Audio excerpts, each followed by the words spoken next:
My name is Harper, I'm 28 years old, and I'm standing in the basement of what was supposed to be my dream home, staring at walls covered in black mold. The contractor just told me the remediation will cost $154,000. My parents' lawyer served me papers an hour ago claiming I'm legally responsible for every cent. 3 months ago, I thought I was the luckiest daughter alive when my parents gifted me this beautiful house. I had no idea my own mother had been planning this betrayal for over a year. Before we dive into this nightmare, drop a comment and let me know where you're watching from. If you've ever dealt with family betrayal or toxic relationships, hit that like button so I know I'm not alone. And please subscribe, because this story gets so much darker and you won't believe what happens next. Trust me, you need to hear how this ends. 3 months ago, my life felt like it was finally coming together. I was working as a nurse at Portland General Hospital, making decent money but still living paycheck to paycheck in a tiny studio apartment that cost way too much. My student loans from nursing school were crushing me. $63,000 that felt like a mountain I'd never climb. So when my parents invited me to dinner at this expensive steakhouse downtown, I figured they wanted to celebrate my dad's upcoming retirement or something simple like that. I had no idea they were about to change my entire life, though not in the way I initially thought. My mom Judith was 56, elegant and always perfectly put together in that controlled way she had about everything. My dad Frank was 59, quieter, the type who let my mom make most of the decisions. My younger brother Derek, 25 and working in finance, was there too, though I noticed he seemed weirdly quiet throughout the meal. We ordered wine, made small talk about work, and then my mom dropped the bomb. She reached across the table, took my hand, and said they were retiring to Arizona. They'd found a gorgeous condo in Scottsdale and were ready to leave the rainy Portland weather behind. I congratulated them, genuinely happy they were pursuing their dream retirement. Then she said something that made my heart stop. They wanted to give me the family home. I literally couldn't speak for a solid 30 seconds. The house was a beautiful craftsman-style home in a desirable northeast Portland neighborhood, 4 bedrooms with original hardwood floors, built-in bookcases, and that vintage charm you can't replicate. The place was easily worth $450,000, maybe more. I'd grown up in that house, knew every creaky floorboard and hidden corner. My mom's eyes were actually watering as she explained that I'd always been their responsible daughter, the one who made good choices and worked hard. She said I deserved stability and a real home, not some cramped apartment where I could barely turn around. My dad nodded along, smiling in that way he did when my mom was in charge of the conversation. Derek just stared at his plate, pushing his steak around, and I remember thinking that was odd but figured he was maybe jealous. Looking back, I realize he already knew what was really happening. The next few weeks were a blur of paperwork and excitement. Their lawyer, Lawrence Pemberton, handled everything. He was this polished guy in his 60s who'd been their attorney for decades, and he made it all seem so simple. There were stacks of documents to sign, quit-claim deeds and transfer papers with language I didn't fully understand, but Lawrence assured me it was all standard. When I asked if I should have my own lawyer look things over, he actually laughed and said that would be a waste of money for a straightforward family gift. He said families do this all the time, transferring property between generations, and that hiring another lawyer would just slow things down and cost me unnecessary fees. I trusted him because he was my parents' lawyer, and why would they put me in a bad situation? So I signed everything he put in front of me, barely reading the dense legal language, because I was too excited and overwhelmed. My parents said they'd move out within 30 days, and suddenly I was planning my future in this incredible house. I imagined renting out the extra bedrooms to cover expenses, finally building some savings, maybe even starting a family someday in the home where I grew up. My best friend Quinn came over the day I got the keys, and we drank cheap champagne in the empty living room, toasting to my good fortune. She said she couldn't believe my parents just gave me a house worth $500,000, and honestly, neither could I. I felt like I'd won some cosmic lottery. I took photos of every room and posted them on social media with captions about gratitude and family love. The comments poured in, friends and relatives congratulating me, saying how lucky I was to have such generous parents. I went to bed that first night in my childhood bedroom, now mine as an adult, feeling like everything was finally working out. The first week was pure bliss. I arranged my furniture, hung pictures, started planning which rooms I'd redecorate first. There was a faint, musty smell in the basement, but I figured that was normal for an older house, just something I'd deal with eventually. I found some boxes my parents had left behind in the basement storage, old family photos and holiday decorations they didn't want to haul to Arizona. I got nostalgic looking through pictures of childhood Christmases and birthday parties, grateful for the memories made in this home. Quinn helped me paint the guest bedroom a cheerful yellow, and we laughed about how I'd gone from barely affording rent to being a homeowner overnight. Everything seemed absolutely perfect, like a fairy tale where the hardworking daughter finally gets her reward. 2 weeks after I moved in, I got a phone call that started unraveling everything. A man named Walter from Pacific Northwest Restoration Services asked if I wanted to schedule the mold remediation project that had apparently been on hold. I told him he must have the wrong number because there was no mold remediation scheduled for my house. There was this long pause, and then he said had been hired by Judith and Frank last year to assess and eventually fix a serious mold problem. My stomach dropped like I'd been pushed off a cliff. I demanded he send me everything he had, and within an hour, my email dinged with an inspection report dated 9 months before my parents gifted me the house. Reading that report felt surreal, like I was having an out-of-body experience. Black mold, specifically Stachybotrys, had been found throughout the basement, in the crawl space, and inside several walls on the first floor. There'd been a major pipe leak years ago that was never properly remediated, just patched over, and moisture had been feeding mold growth ever since. The health hazards were listed in clinical detail: respiratory problems, chronic coughing, headaches, potential neurological issues with long-term exposure. The estimated cost to properly fix everything ranged from $125,000 to $175,000. The report was professional, thorough, and absolutely terrifying. It was also dated 9 months before they handed me the keys and told me I was getting the deal of a lifetime. My hands were shaking so badly I could barely dial my mom's number. She answered on the 4th ring, her voice casual like we were going to chat about the weather.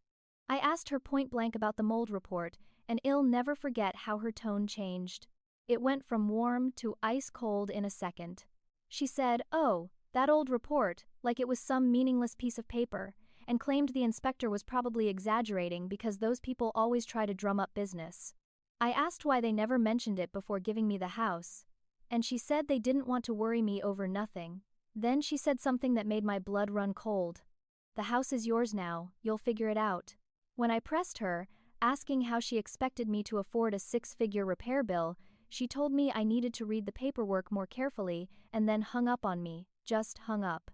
I stared at my phone in disbelief, feeling like I didn't even know the woman who raised me. I tore through every document I'd signed, spreading them across my kitchen table until it looked like a bomb had gone off in a law office. That's when I found it, buried in the dense legal language I'd skimmed past in my excitement. I'd signed documents assuming all liabilities related to the property, including any and all existing conditions. There was a clause that made me responsible for everything wrong with the house from the moment the deed transferred. I called Lawrence Pemberton, my parents' lawyer, hoping he'd help me understand, hoping this was some mistake. His secretary put me through, and his voice was professionally cold. He said I'd signed the documents, and everything had been properly disclosed through the legal paperwork. When I told him nothing was disclosed, that nobody explained there was toxic mold requiring a massive remediation, he said the documents themselves constituted disclosure, and I should have read them more carefully or hired my own attorney. Then he said he represented my parents, not me, and perhaps I should seek my own legal counsel for any questions. The conversation lasted maybe 3 minutes before he found an excuse to get off the phone. I forced myself to go down to the basement with a flashlight, something I'd been avoiding because of the smell. I opened the door to the old storage room, the one I'd barely glanced into when I moved in, and the sight made me physically recoil. The wall was black, completely covered in this fuzzy, toxic-looking growth that spread across the drywall like something from a horror movie. The smell was overwhelming, this musty, rotten odor that immediately made me cough. I took photos with my phone, my hands shaking so badly, the first few were blurred. As I looked closer with the flashlight, I noticed something that made everything even worse. There were areas where someone had clearly tried to paint over the mold with fresh white paint, and you could see where the paint was already bubbling and peeling as the mold grew through it. This was recent, maybe weeks or months old. My parents had tried to cover it up before they left. A pathetic cosmetic fix to hide the nightmare underneath. I called Quinn sobbing, barely able to get the words out. She came over immediately and stood in the basement doorway with her hand over her mouth, staring at the black walls. We spent the next 2 hours researching, and everything we found made it worse. Mold this severe made the house essentially unlivable and completely unsellable until it was fixed. No bank would give me a loan because the house couldn't be used as collateral in its current toxic condition. I had $12,000 in savings and $63,000 in student loan debt. There was no possible way I could afford a remediation costing over $100,000. I was trapped with a poisonous asset that was literally making me sick. Quinn suggested calling my brother Derek, and I thought maybe, just maybe, he'd help me figure this out, or at least give me some insight into what our parents were thinking. When I called Derek, there was this long pause after I explained everything. Then he said 3 words that broke my heart. I knew. He admitted our parents had told him about the mold over a year ago. I was so stunned I couldn't even speak. Just listened as he explained they'd originally planned to give the house to him, but then the inspection happened and they changed their minds. He actually said, and I'll never forget this, that Mom told him I was always the problem solver, that I'd handle it better than he would. I asked how he could possibly think that was okay, and he got defensive, saying they gave me a house and I should stop being so ungrateful. That's when he let slip something even worse. Our parents had promised him $50,000 to keep quiet about the mold. My baby brother, who I'd helped with homework and covered for when he snuck out in high school, had sold me out for $50 grand. I asked him how he could do this to me, and his answer was so casual it hurt worse than if he'd yelled. He said their parents couldn't afford to fix the house and buy their dream retirement condo, so they had to make a choice.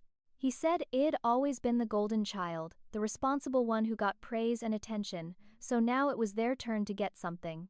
I pointed out that what I got was debt and poison, not a gift, and he told me I was being dramatic. Before I hung up, he admitted that our parents had set up a trust fund for him with $75,000 that would pay out when the house situation resolved in their favor, meaning when I either paid for the repairs myself or went bankrupt trying. He was literally financially invested in my failure. I hung up on him and blocked his number, realizing I'd lost not just my parents but my only sibling too. The next morning I met with my bank, hoping maybe there was some financial option I hadn't considered. The loan officer was sympathetic but clear. I couldn't get a home equity loan or any kind of lending using the house as collateral because the mold made it essentially worthless in its current state. She actually showed me how banks assess property value, and a house requiring 6-figure remediation before it's safe to occupy has almost no lending value. I was underwater on a property ED owned for less than a month.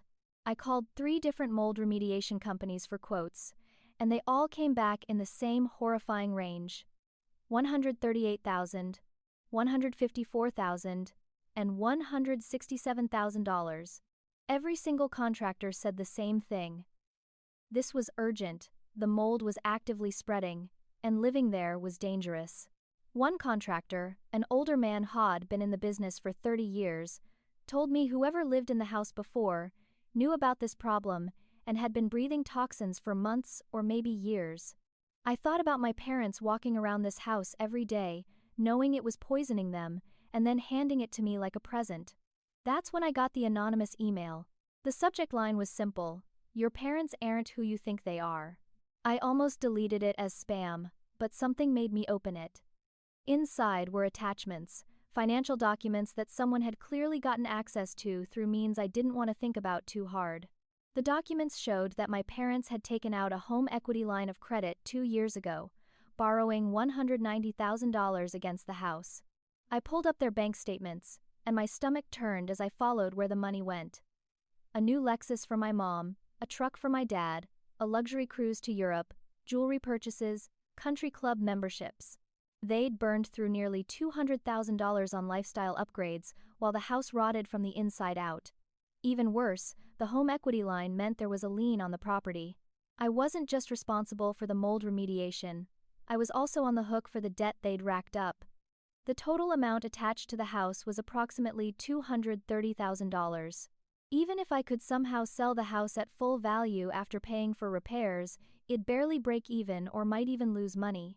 Around this same time, I started feeling physically sick. I developed this persistent cough that wouldn't go away no matter how much water I drank or how many throat lozenges I sucked on. I woke up every morning with splitting headaches that made it hard to focus at work. My nursing supervisor noticed I seemed off and pulled me aside to ask if everything was okay. I tried to explain the situation, and she sent me to occupational health for a checkup. The doctor listened to my symptoms, asked about my living situation, and her face got very serious. She said my symptoms were consistent with mold exposure, and that I absolutely could not continue living in that house. She wrote me a prescription for an inhaler and strongly advised I find somewhere else to stay immediately.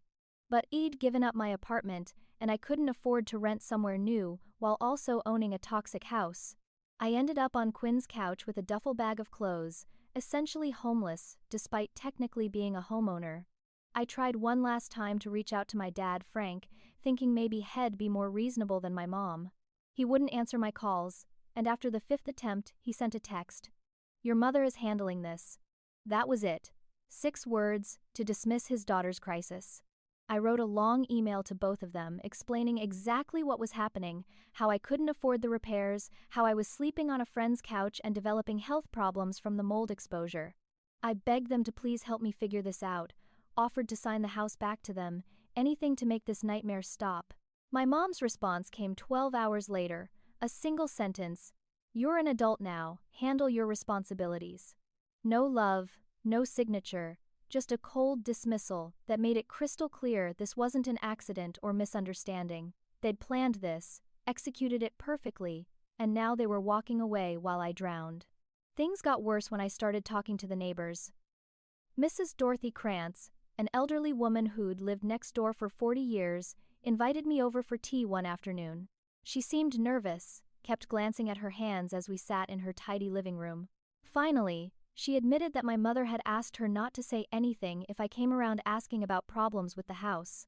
Dorothy explained she'd witnessed a major water disaster during a storm 18 months ago, saw water pouring into my parents' basement, and watched as emergency plumbing crews worked for 2 days straight.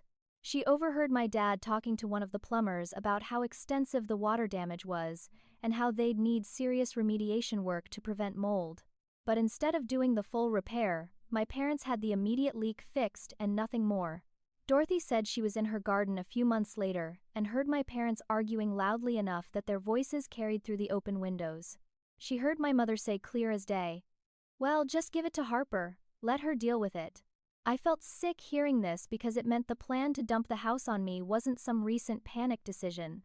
They'd been plotting this for a year and a half, maybe longer. Dorothy apologized for not saying something sooner, but she didn't want to interfere in family business, and my mother had been quite insistent that it would upset me unnecessarily to hear about old house problems that were already resolved. Dorothy gave me exact dates, names of the plumbing companies, even the name of the contractor who'd given them a remediation estimate they never followed through on. She'd kept notes because she'd been worried about the property values on the street if my parents' house became a mold hazard. Armed with this information, I went back to the house wearing a respirator mask and heavy gloves, and started searching through everything my parents had left behind more thoroughly. In a water-damaged box in the far corner of the basement storage, I found a folder that changed everything. Inside were multiple inspection reports spanning 2 years, not just the one Walter had sent me. Each report showed the mold problem getting progressively worse, recommendations becoming more urgent, cost estimates climbing. My parents had known about this for 2 full years and watched it get worse while doing nothing. But what really made my blood boil were the printed emails I found, pages of correspondence between my mother and father discussing their options. One email from my mom to my dad said, "Harper trusts us completely, she'll sign anything we put in front of her, and we can make this her problem." Another one discussed the timing of the gift, how they needed to transfer the house before I caught on, or before the city inspector flagged it. They'd strategized every detail of how to trap me. I started researching Lawrence Pemberton, the lawyer who'd handled everything. His website advertised asset protection and elder estate planning, and when I dug into his reviews, I found several complaints about aggressive tactics and questionable ethical standards. One review from 3 years ago mentioned he helped a client transfer property to avoid creditors, which made me wonder if that's exactly what Head done for my parents. I requested another meeting with him, and this time I brought my phone set to record because Oregon is a one-party consent state. Lawrence was just as condescending as before, treating me like I was a naive child upset about normal adult responsibilities. I asked him directly about his obligations to disclose the mold problem, and he said he represented my parents and wasn't required to disclose anything to me beyond what was in the legal documents. When I pointed out that Head specifically told me I didn't need my own lawyer, he claimed he didn't recall saying that. But I had his email telling me exactly that, suggesting it would be a waste of money since this was just a simple family transfer. Then I got a call that threw everything into even sharper focus. My Uncle Raymond, my dad's younger brother who lived in California, heard through family gossip about the house situation. Raymond and my dad hadn't spoken in years after some family dispute. It never fully understood, but Raymond felt compelled to reach out. He warned me that my mother had pulled something similar 20 years ago with my dad's sister, my Aunt Patricia. Apparently, Judith convinced Patricia to co-sign on a business loan for a boutique my mom wanted to open. The business failed within a year, and Patricia lost $30,000 of her savings while Judith somehow emerged financially unscathed, claiming bankruptcy protections on her end. The situation destroyed Patricia and Judith's relationship, and Patricia ended up moving across the country to get away from the family drama. Raymond said he stopped speaking to my dad because Frank had watched Judith hurt his own sister and defended her, pretending he didn't see the manipulation happening. He told me my mother had a pattern, that she was brilliant at making people think they were getting something wonderful while actually trapping them, and that I needed to be very careful because she'd play the victim if I fought back. Right around this time, Derek called me, and I could tell immediately he was angry. He said Mom was furious that I'd been talking to neighbors and asking questions, that I was embarrassing the family and making them look bad. I tried to explain the evidence I'd found, the timeline of their planning, the way they'd deliberately trapped me, but Derek wouldn't hear it. He said I'd always been dramatic, that they gave me a house, and now I was mad it needed some work. When I pointed out the work cost more than most people's salaries, he told me to figure it out like an adult. Then he said something that revealed just how deep his betrayal went. Mom said if I caused legal problems for them, He'd inherit the Arizona condo when they eventually passed away. He was actively working against me, reporting my actions back to our parents, and doing it all for the promise of future inheritance. He actually said I'd always been the favorite kid anyway, so now I was just playing the victim. I realized in that moment that I'd lost my entire family, that they'd all chosen money and property over me, and there was no going back from that. Uncle Raymond connected me with an attorney named Camila Reeves, a real estate litigation lawyer in her 40s with a reputation for taking on difficult family fraud cases. The initial consultation felt like the first time anyone with legal authority actually believed me. I brought boxes of evidence: the inspection reports, the emails, Dorothy's written statement, the financial records showing the home equity line of credit, everything. Camila spent 2 hours going through it all, and when she finally looked up, her expression was serious but determined. She said what my parents did was textbook constructive fraud, that they'd knowingly transferred a defective asset without proper disclosure, and while I had signed documents, there was a legal concept called unconscionability that might apply here. The fact that Lawrence had actively discouraged me from getting independent legal counsel was particularly damaging to their case. She explained that family fraud is often harder to prove because courts assume family members act in good faith, but the evidence I'd gathered showed clear intent to deceive, which changed everything. Camila's team launched a full investigation. They subpoenaed records from every contractor who'd worked on the house, obtained the complete history of inspection reports going back 5 years, and took formal statements from Mrs. Dorothy Krantz and several other neighbors who'd witnessed the water damage incident. They tracked down the home equity line of credit documents and discovered my parents were essentially insolvent. Between the money they'd borrowed and spent, their new mortgage on the Arizona condo, and their retirement budget, they couldn't pay back the judgment even if they wanted to.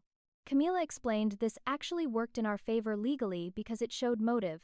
they'd transferred the house specifically to avoid their creditors and dumped the liability on me, which is called fraudulent conveyance. The law takes a very dim view of people transferring assets to family members to dodge legitimate debts. My parents hired their own aggressive attorney, a man named Preston Walsh, who specialized in defending wealthy clients in civil litigation. Preston immediately filed motions to dismiss my claims, arguing I was an adult who signed legal documents and now was experiencing buyer's remorse, or, in this case, recipient's remorse. His strategy was clear. Paint me as a spoiled, entitled daughter who was thrilled to get a free house but threw a tantrum when faced with normal homeowner responsibilities. He submitted to the court all those happy social media posts I'd made right after getting the house, using my own words about gratitude and good fortune against me. Then Preston filed a countersuit on behalf of my parents, demanding I pay them $45,000 for their property transfer costs, legal fees, and moving expenses. It was pure intimidation, an attempt to make me too scared to continue fighting, but it just made me angrier. The financial pressure became crushing. Camila agreed to a partial contingency arrangement because she believed in my case, but I still needed money for court costs, expert witnesses, and depositions. I was still sleeping on Quinn's couch, my belongings trapped in a house I couldn't safely enter, and my work performance was suffering badly. My supervisor at the hospital called me in for a formal discussion about my missed shifts and distracted behavior. I tried to explain what was happening, but Shed heard my parents' version through some mutual acquaintance and thought I was being unreasonable about a generous gift. She put me on notice, improve my performance or face termination. I was one crisis away from losing my job, my home, my family, and my financial future all at once. Things got even worse when I tried to visit my parents in Arizona. I drove 10 hours straight, operating on desperation and caffeine, hoping that if I could just talk to them face to face, they'd see reason, or at least explain why they'd done this. When I pulled up to their luxury condo complex, there were 2 police cars waiting. Judith had filed a restraining order against me, claiming I'd made threatening phone calls and texts. I'd done no such thing, but Shed manufactured evidence through selectively edited messages where my frustration could be spun as threats. I was arrested, handcuffed in front of their neighbors, and held for 6 hours before being released without charges, but with a court order to stay 500 feet away from them. The local Arizona news picked up the story with the headline, "Daughter Arrested After Harassing Elderly Parents," and the article made me sound completely unhinged. My side of the story wasn't mentioned at all, just my mom's version about how they'd generously given their daughter a house and shed, responded with harassment and threats. Derek appeared on Portland local news doing an interview about the family situation. He painted me as mentally unstable, someone who'd always had problems managing stress and disappointment. He said our parents had tried to help me by giving me a home, and this was how I repaid their generosity. He showed photos of me from my teenage years, looking typically moody, framing them as evidence of long-standing psychological issues. Community Facebook groups exploded with opinions, and most people sided with the elderly parents who'd been victimized by their ungrateful daughter. I received hate messages telling me I should be ashamed, that I was scum for attacking my own family. Someone posted my work address, and I had to have hospital security walk me to my car for a week because of threats. My reputation was being destroyed in real time while I had no platform to defend myself. Then something unexpected happened. Another neighbor I barely knew, a retired civil engineer named Mitchell Grace, contacted me through Camila's office. Mitchell had lived 3 houses down for 20 years, and after hearing about the case, had done his own investigation of my parents' house. Had seen the house sit empty and gotten curious enough to do some external assessments using equipment he still owned from his engineering days. He provided Camila with a detailed structural analysis showing the house was even worse than the official inspections had revealed. The foundation had been compromised by long-term water damage, and his estimate for complete remediation was $185,000 minimum. But more importantly, Mitchell had documented evidence of deliberate cosmetic cover-ups. Fresh paint over water stains, new drywall installed directly over moldy surfaces, replaced trim boards hiding water damage. These were intentional concealment efforts that would only be done by someone trying to hide severe problems for a sale or transfer. Mitchell was willing to testify as an expert witness, and his professional credentials were impeccable. The turning point came during legal discovery when Lawrence Pemberton's office made a critical error. His assistant, probably overwhelmed with document requests, provided way more communications than she should have. Buried in hundreds of pages of emails were conversations between Lawrence and my mother going back 3 years, and they were absolutely damning. The emails showed Lawrence advising Judith specifically on how to structure the property transfer to minimize my legal recourse if I discovered the problems. One email from Lawrence said, "If you transfer via quitclaim deed and include broad liability language, shall have difficulty proving non-disclosure in court." Another said, "Family transfers are harder to challenge because there's a legal presumption of gift and goodwill." Head literally coached my mother on how to commit fraud in a way that would be hard to prosecute. Camila filed an immediate complaint with the Oregon State Bar, submitting the emails as evidence that Lawrence had knowingly participated in fraudulent activity. The bar opened an investigation, and suddenly Lawrence went from being my parents' aggressive legal advocate to being a massive liability. He tried to distance himself, claiming he was just providing general legal information and didn't know my parents would actually deceive me. But the emails were too specific, too detailed in their instructions for him to claim ignorance. Lawrence was facing disbarment after 40 years of practice, and that changed his incentives entirely. He wanted to save his license more than he wanted to protect my parents. Around the same time, my dad Frank did something completely unexpected. He contacted me through a mutual acquaintance, asking if I'd meet him privately without my mother knowing. I was suspicious, obviously, but also desperate for any crack in their united front. We met at a coffee shop in a small Nevada town, roughly halfway between Portland and Arizona. When Frank walked in, I barely recognized him. He'd lost weight, looked exhausted, and seemed to have aged a decade in the few months since I'd last seen him. He sat down across from me and just started crying, this broken sobbing that made other customers stare. He said the whole thing was my mother's idea, that He'd gone along with it because Judith had complete financial control in their marriage and he was too weak to stand up to her. Frank confessed that the home equity line of credit had been Judith's doing, that she had a shopping addiction He'd been covering up for years. She spent compulsively on clothes, jewelry, luxury items, always needing the next thing to feel satisfied. They'd been drowning in debt, and when the mold inspection came back with those devastating repair estimates, Judith saw it as a problem she could solve by making it someone else's problem. Frank admitted He'd argued with her at first, said it wasn't right to do that to our daughter, but Judith convinced him I was strong enough to handle it, that I'd find a way because I always did. He said she'd told him I'd probably just take out a loan or use my nursing salary to slowly pay it off, and they'd be in Arizona enjoying retirement while I dealt with the mess. He was confessing to being a coward, to choosing his own comfort over his daughter's well-being, but he wouldn't testify against Judith. He said if he did, she'd divorce him and take whatever assets remained, leaving him with nothing in his 60s. He was there to apologize and feel better about himself, not to actually help me. I left that meeting feeling even more disgusted than before, because at least my mom owned her cruelty. My dad was cruel and cowardly, which somehow felt worse. Camila's investigation then uncovered something explosive. Judith had a secret bank account in the Cayman Islands containing approximately $275,000. The money had been transferred from the home equity line over the course of 2 years in amounts small enough to avoid automatic reporting requirements. Judith had been systematically hiding assets while claiming poverty and inability to pay for the house repairs. This was fraud on multiple levels, potentially even criminal tax evasion. The account had never been disclosed in any of the legal filings related to the house transfer. Camila filed emergency motions to freeze the account and force its disclosure, and suddenly, we had real leverage. My mother was facing potential prison time for financial crimes if this went federal. More allies emerged from unexpected places. My cousin Rosalie, my dad's niece who I'd always been close to growing up, broke family silence and contacted me. She revealed that my mother had done something similar to her mom, my Aunt Patricia, 10 years ago. It wasn't just the business loan Uncle Raymond had mentioned.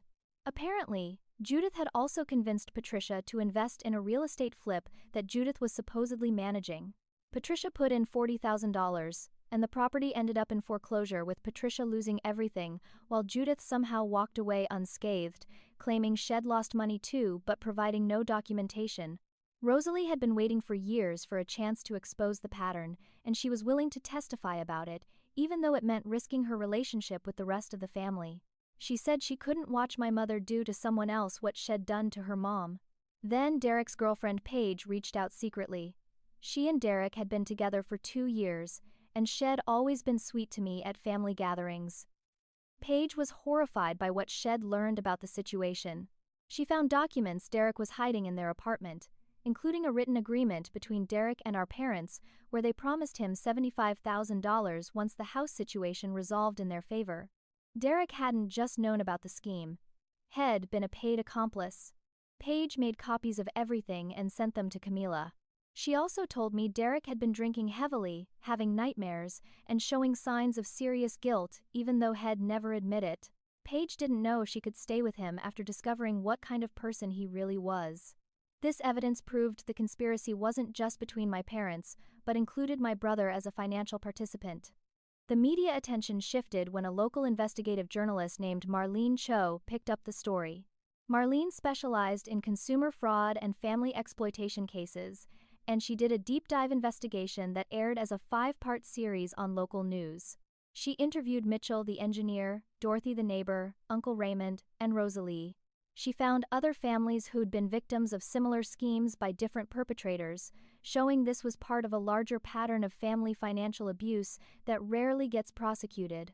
My case was featured prominently, and for the first time, the public heard my side of the story with actual evidence to back it up. The narrative changed from ungrateful daughter to victim of calculated fraud. Social media groups that had torn me apart started apologizing, and a GoFundMe appeared that raised $42,000 to help with my legal costs. Strangers were finally believing me. Then Judith made a catastrophic mistake. Pressured by the negative publicity, she agreed to a television interview with a local station, thinking she could charm her way back into public favor. The interview was a disaster. When the interviewer asked about the hidden Cayman account, Judith became defensive and evasive, her answers clearly rehearsed and fake. She blamed me repeatedly, calling me entitled and difficult, saying I'd always been the problem child, despite everyone knowing I was the responsible one. When confronted with the email evidence and timeline of concealment, she got angry and stormed out of the interview mid-question. The whole thing was caught on camera, and the footage went viral. Millions of people watched my mother's mask slip, saw the cold calculation behind her eyes, and turned on her completely.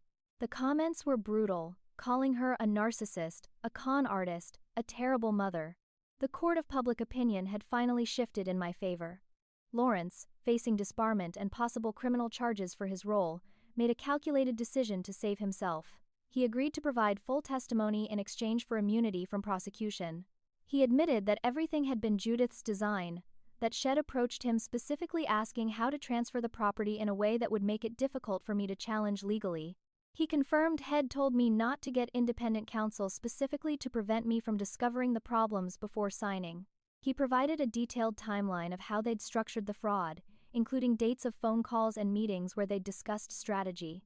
His testimony was absolutely devastating to my parents' defense, and Preston Walsh, their attorney, looked ready to quit the case. The major court hearing was set for a Friday morning in downtown Portland, and the courtroom was packed. Family members filled the benches, media sat in the back row with notebooks, and the tension was suffocating. Judge Ramona Steele presided, a woman in her 60s, known for being tough but scrupulously fair. Shed reviewed all the pretrial motions and evidence, and her face suggested Shed already formed some opinions. Camila presented our case methodically, walking through the timeline of mold discovery, the pattern of concealment, the fraudulent transfer of liability.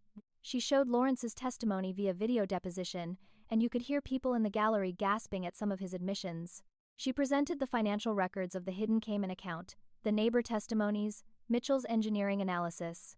Everything was laid out like a prosecutor building a criminal case, and the judge took detailed notes. Then Judith took the stand, and I saw my mother in a way I'd never seen her before. She was wearing a conservative dress and pearl earrings, trying to look like a sympathetic elderly woman, but her eyes were hard. She maintained that Shed been generous, that Shed given her daughter a valuable asset, and if I was too ungrateful to appreciate it, that reflected on my character, not hers. Camila's cross-examination was brutal and precise. She forced my mother to explain every document, every email, every decision point in the timeline. Judith's carefully constructed story started contradicting itself. When Camila brought up the Cayman account, my mother claimed it was for family emergencies. Camila asked whose emergency she'd been planning for when she hid $275,000 while her daughter was sleeping on a couch due to toxic mold exposure. Judith had no good answer. As the questioning continued, Judith's composure cracked. She got angry, raising her voice, saying she didn't owe me anything because Shed already raised me, fed me, and given me everything for 18 years. The judge had to intervene and remind her to answer the questions without editorial comments. But the damage was done. Everyone in that courtroom watched my mother's mask slip completely, revealing the narcissistic, calculating person underneath. She actually said at one point that I'd always been the strong one, that I'd figure it out because I always did, as if that justified poisoning me. The courtroom observers looked shocked, and I saw several people shaking their heads. Derek was subpoenaed to testify, and he clearly didn't want to be there. He tried to protect our parents initially, giving vague answers and claiming he didn't remember details. Then Camila presented the $75,000 agreement, and Derek's face went bright red. Under oath, he had to admit Head known about the mold, that our parents had paid him to keep quiet, and that Head reported my actions back to them throughout the entire ordeal. When Camila asked him why Head done it, he broke down and admitted he wanted the money, that Mom had said it'd be fine because I always landed on my feet. He admitted feeling guilty but wanting the financial security more. His girlfriend Paige was in the gallery crying as she watched him confess to betraying me for cash. Whatever relationship they'd had was clearly over. Frank testified next, and he was a broken shell of a man.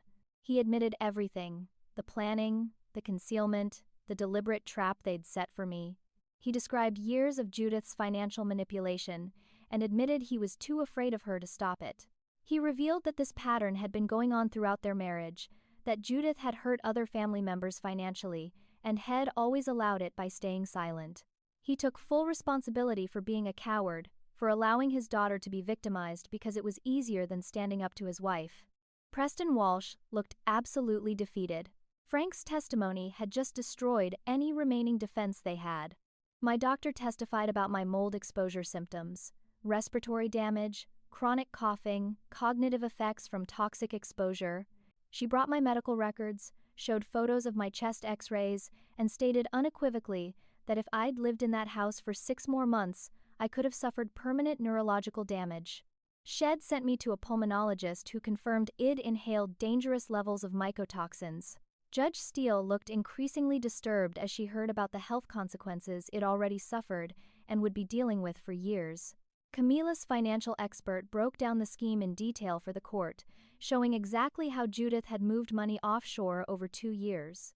He proved the house transfer was specifically designed to protect Judith and Frank's assets while dumping all liabilities on me, including debts to their creditors.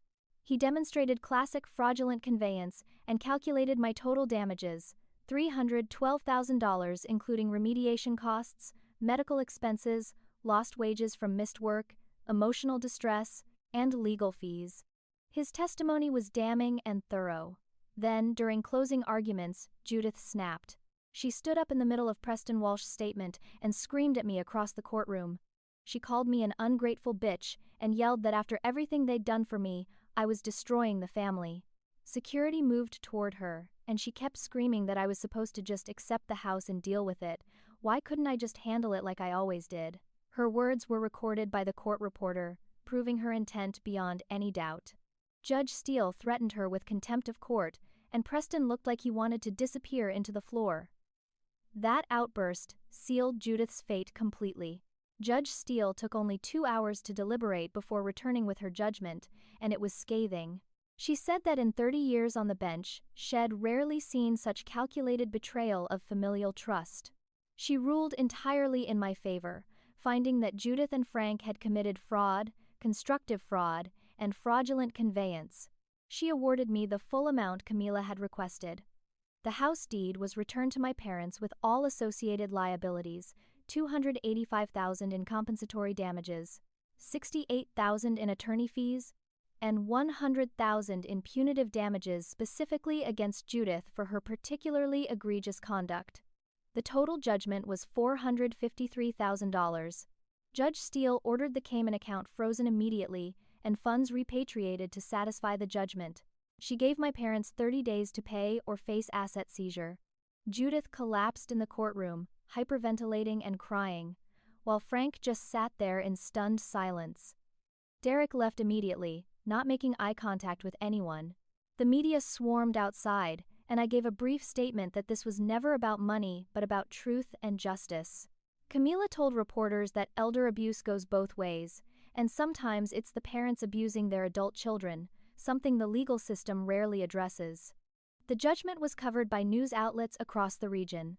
My parents couldn't pay the judgment, which didn't surprise anyone. They were forced to sell their Arizona condo, which went for $395,000. After their mortgage was paid off, they netted $240,000, nowhere near enough to cover the full judgment. The court ordered seizure of all remaining assets to satisfy the debt. Their Lexus and truck were sold at auction, along with my mother's jewelry collection and various luxury items they'd accumulated. The hidden Cayman account yielded $275,000 once it was frozen and repatriated. Derek's $75,000 payment was clawed back by court order, meaning he had to return money he'd already spent on a down payment for a condo. He went into significant debt to pay it back. Judith and Frank were forced to move into a small rental apartment in Tucson, essentially bankrupted at 58 and 61 years old. Frank had to come out of retirement and got a job working at a local hardware store for $15 an hour. Judith refused to work, falling into a depression and rarely leaving the apartment. Their social circle in Arizona learned about the court case through news coverage, and they were ostracized from the retirement community they'd hoped to join. The country club where they'd had a membership revoked it when the fraud became public knowledge. Local Arizona news had covered the story extensively, so they were recognized around town, and not in a good way. After 41 years of marriage, Frank finally filed for divorce. He told people he couldn't live with what Judith had done and what she'd made him complicit in. Their divorce was bitter and contentious, though they had almost nothing left to fight over except debt. Derek faced his own consequences. Paige broke up with him the same week he testified, telling him she couldn't be with someone who'd betray their own sister for money. He lost his job in financial services after the scandal became widely known, his reputation too damaged for a company that dealt with people's assets and trust. He moved back in temporarily with Frank, though their relationship was strained at best. Derek finally sent me a long email taking full responsibility, admitting he'd been greedy and weak, saying I deserved better from my brother. He mentioned he was in therapy, trying to work through what he'd done. I didn't respond. I wasn't ready to forgive him, and I wasn't sure I ever would be. He entered treatment for alcohol abuse after the stress and guilt became too much. Lawrence lost his law license after the Oregon State Bar completed their disbarment proceedings. His practice collapsed, other clients sued him for malpractice, and he filed for bankruptcy within 6 months of the judgment. His reputation, built over 40 years, was destroyed completely. The local legal community wanted nothing to do with him. He gave an interview to a legal journal showing absolutely no remorse, saying he'd only done what his clients requested. That attitude ensured he received no sympathy from anyone in the profession. The extended family completely fractured. Those who'd initially defended my parents were now embarrassed and either apologized quietly or doubled down, blaming me for destroying the family. Holiday gatherings were canceled indefinitely because there was no way to gather without the massive elephant in the room. My grandmother, Judith's own mother, sided with me after learning the full truth. She told me Judith had always been manipulative, even as a child, and she wasn't surprised this had happened. Uncle Raymond became my closest family connection, and cousin Rosalie maintained her relationship with me despite the family pressure not to. Most of the extended family chose sides, and the split seemed permanent. With the settlement money, I paid off every penny of my student loans, a moment that felt surreal after years of that debt hanging over me. I put a down payment on a small condo in a safe neighborhood, modest but completely mine without any toxic history. I returned to work full-time. and my performance improved immediately now that I wasn't living in crisis mode. I started therapy to process the trauma and betrayal, and my therapist diagnosed me with PTSD from the ordeal. Over many sessions, I came to realize that Judith had been subtly manipulative my entire childhood, patterns I'd normalized because I didn't know any different. So many memories took on new meaning once I understood her narcissistic tendencies. Quinn remained my steadfast best friend through everything. Our bond deepened by weathering this crisis together. After a year of healing, I cautiously started dating again and met a teacher named Bennett, who was 32, kind, and stable in ways I'd never experienced in a relationship.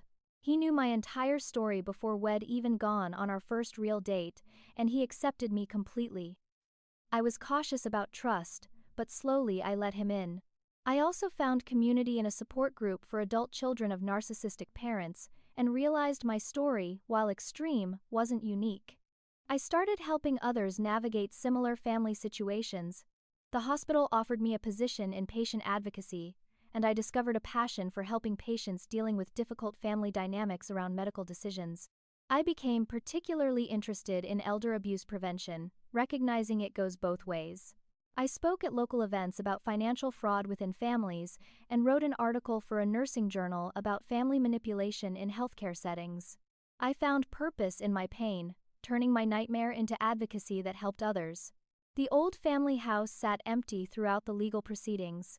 When it finally reverted to my parents, they couldn't afford the remediation and were forced to sell it as is to a remediation company for only $75,000, a fraction of its potential value. The buyers were investors who fixed it properly and eventually flipped it for a substantial profit. My parents lost hundreds of thousands in equity on a house that was supposed to secure their retirement. The very asset they'd tried to weaponize against me ended up destroying them financially. Uncle Raymond discovered something while helping settle some estate paperwork for my grandmother. Old documents showed that Judith had pulled a similar scheme on Frank's mother, my paternal grandmother, 25 years ago. There'd been a property that mysteriously transferred to Judith and was quickly sold, leaving my grandmother with almost nothing. Shed ended up in low-income senior housing despite once owning valuable real estate. The pattern of financial abuse in our family went back decades. I realized I was just the most recent victim in a long line, but I was the first one who'd fought back and won. 2 years after the judgment, my life looked completely different. I was 30 years old, living in a cozy condo that was truly mine, no hidden debts or toxic secrets. I had an emergency fund for the first time in my life, retirement savings, and healthy financial habits born from necessity. Bennett and I got engaged in a simple, honest moment where he asked me to build a life together based on transparency and genuine partnership. We planned a small spring wedding with our chosen family. People who'd proven their love through actions, not just words. My trauma had healed, but left permanent scars. I was wiser, more cautious, better at reading people's intentions. I still believed in goodness, but learned to verify trust rather than give it blindly. The nightmares had stopped, and I could talk about what happened without falling apart. I'd done the hard work of processing the betrayal, and while it changed me, it didn't break me. Judith was living alone in a low-income apartment in Tucson, bitter and isolated. Frank had divorced her and remarried a kind woman his own age, building a modest but genuine life. Judith occasionally tried to contact me with manipulative emails, claiming I owed her forgiveness because she was my mother. I blocked her number and never responded.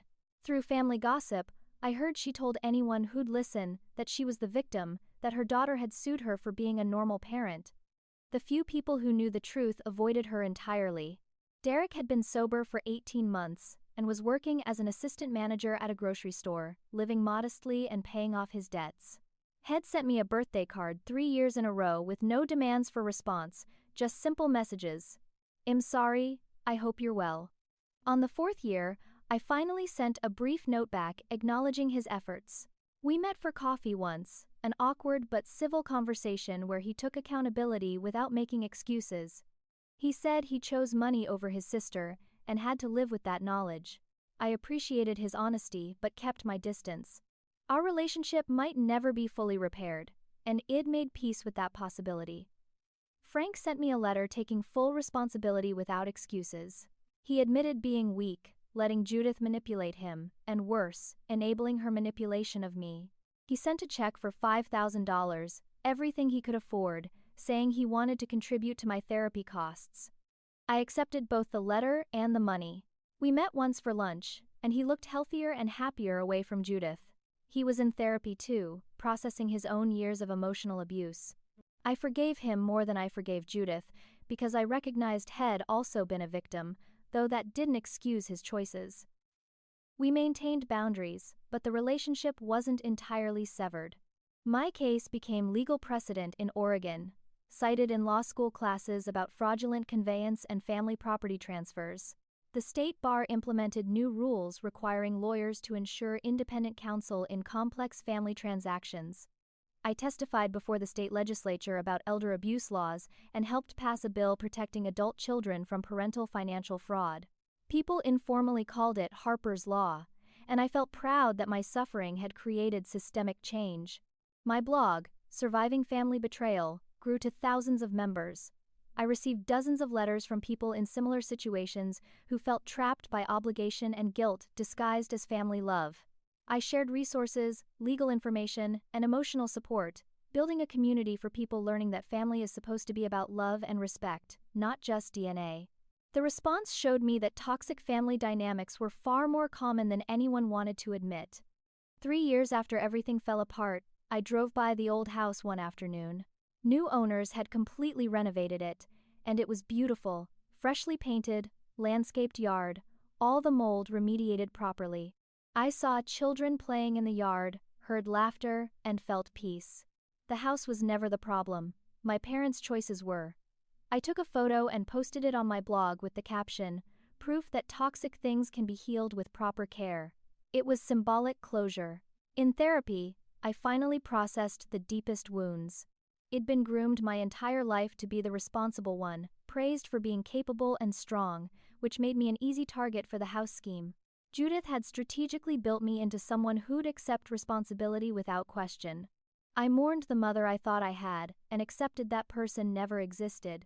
Judith likely had a personality disorder and probably couldn't change even if she wanted to. I released myself from the obligation to fix or save her, finally understanding, I didn't cause it, I can't control it, I can't cure it. Bennett's support throughout my healing was unwavering. He came from a healthy family and helped me see what normal looked like.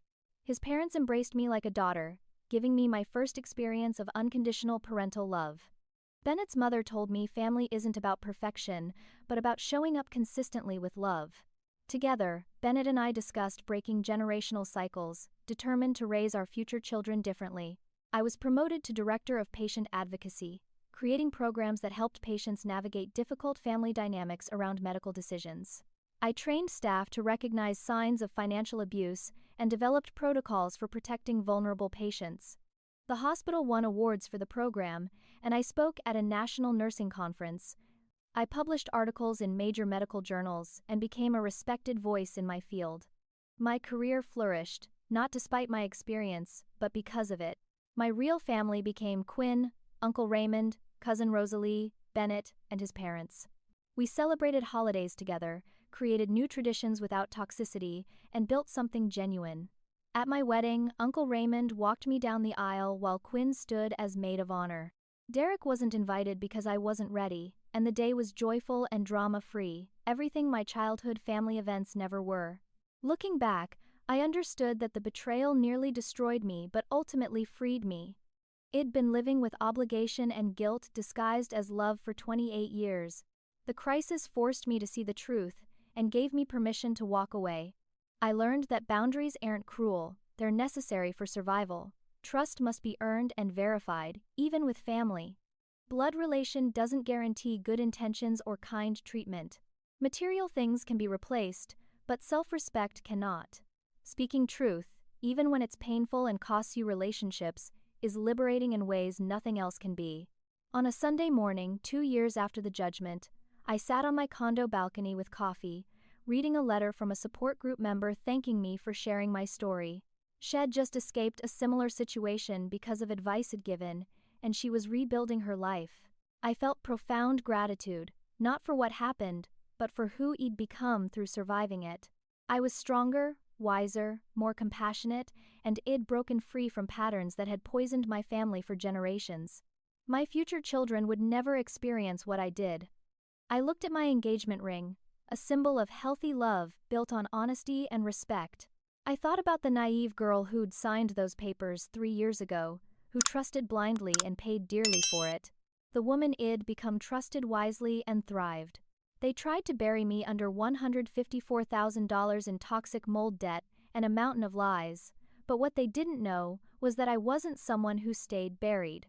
I was someone who dug her way out, breath by painful breath, and I'd make damn sure no one else fell into that pit if I could help it.